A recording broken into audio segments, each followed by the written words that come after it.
Assalamu alaikum dear students. Today is 11th of May and our topic today is retail organizational structure.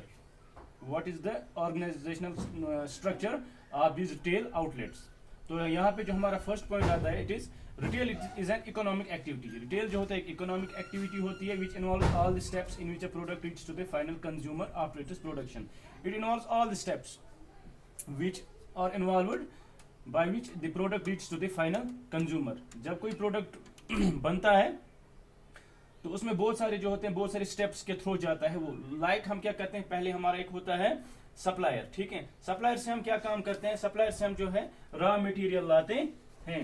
ठीक है, supplier से हम जो है रॉ मटेरियल लाते हैं. यहां से हम रॉ मटेरियल लेते हैं सप्लायर से.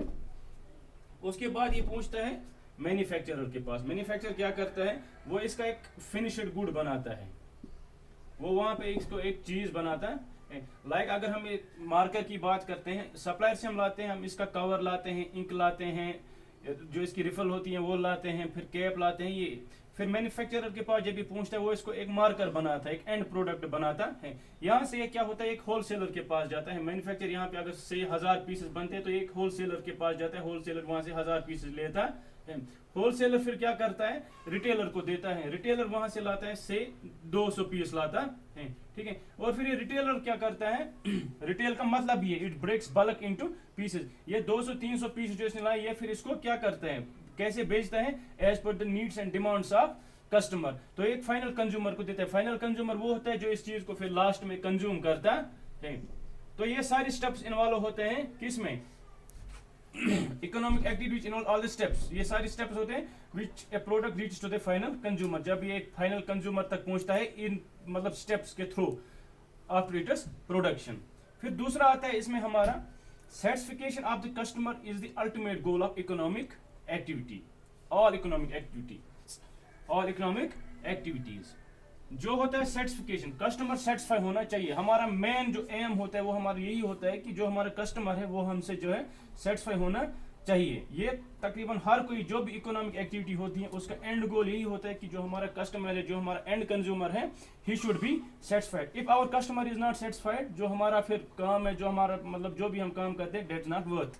ठीक है, all other activities are meaningless if they are not able to provide satisfaction to the customer. ये सारी जो है एक्टिविटीज से सप्लायर, मैन्युफैक्चरर, होलसेलर, रिटेलर, ये सारी जो एक्टिविटीज हैं ये यूजलेस है. अगर हमारा जो एंड जो हमारा गोल है, जो हमारा कस्टमर है, अगर हमसे वो सेटिस्फाई नहीं होगा तो ये सारे जो हम करते हैं एक्टिविटीज, ये सारी फिर मीनिंगलेस है.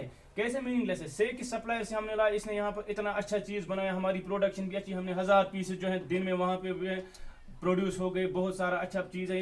लेकिन जब हमने लास्ट में बेचना था, किसको बेचना था, कस्टमर को, वो कस्टमर हमारा जो है सेटिस्फाई नहीं होके गया, तो इसका कोई मकसद ही नहीं बनता है. फिर तीसरा आता है इसमें हमारा the structure of A retail store will very bye size and type of business. Retail store का जो साइज है ये ऑब्वियस है, इट विल वेरी. इसका जो साइज है ये वेरी हो जाएगा, मुख्तलिफ होगा. एक जगह जिस हिसाब से चीजें होंगी उस स्टोर का, उस हिसाब से जो है वहां पे साइज होगा. दूसरा स्टोर जो जिस हिसाब से वहां जो उसने चीजें अवेलेबल रखी होंगी उसका साइज जो है वैसे ही होगा. ठीक है,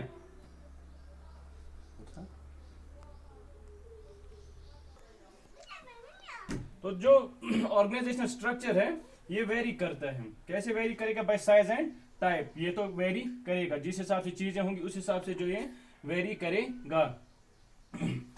most task involve while operating a retail store will be same. बेशतर जो काम है जो रिटेल स्टोर में होते हैं, रिटेल स्टोर छोटा हो या बड़ा हो, वो सेम ही होते हैं. रिटेल स्टोर में आप कितना भी बड़ा हो वहां पे भी आपको जो है, आप देखोगे जो बल्क होता है उसको मतलब ब्रेक डाउन किया जाता है. किसी भी रिटेल स्टोर में आपको होलसेल में वैसे नहीं मिलता है. वहां पे आपको एज पर यूर नीड्स जो है, कस्टमर की नीड्स, उसको वहां पे जो हमें चीजें मिलती हैं. बट क्या होता है, however small stores may combine many sectors together. जो स्मॉल रिटेल आउटलेट्स होते हैं, जो स्मॉल सेक्टर्स होते हैं, वहां पे क्या होता है, may combine many sectors together. वहां पे वो बहुत सारी चीजें जो हैं, बहुत सारे जो प्रोडक्ट्स हैं, बहुत सारे जो गुड्स हैं, उनको वो एक ही जगह क्या करते हैं, रखते हैं. लेकिन जो फिर बड़ा लार्ज जो होता है, लार्जर स्टोर होता है, वहां पे वेरियस डिविजन होते हैं, वहां अलग अलग डिविजन होते हैं. वहां पे आपका शैम्पू का अलग होगा, साबुन का अलग होगा, सिमिलरली जो फूड प्रोडक्ट्स होते हैं उनका अलग होता है, जो अदर होते हैं होम अप्लायंसेस उनका अलग होता है. फिर चौथा है द स्मॉल स्पेशलिटी स्टोर्स में है all of its employees under one category called store operation.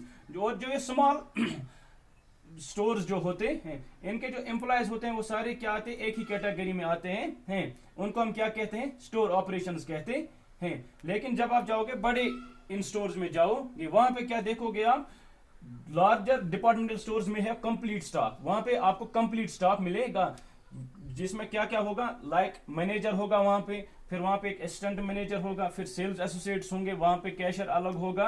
ये तो इसमें जो है ये साइज के हिसाब से, जिस हिसाब से यहाँ पे चीजें होती है, जिस हिसाब से साइज होगा उसी हिसाब से जो है वहां पे साइज होगा इनका, किन का, रिटेल आउटलेट्स का, और इसी हिसाब से वहां पे जो एम्प्लॉयज भी होंगे। तो डेट्स इट फॉर टुडे, इंशाल्लाह कल हम इस टॉपिक को आगे कंटिन्यू करेंगे। Thank you very much.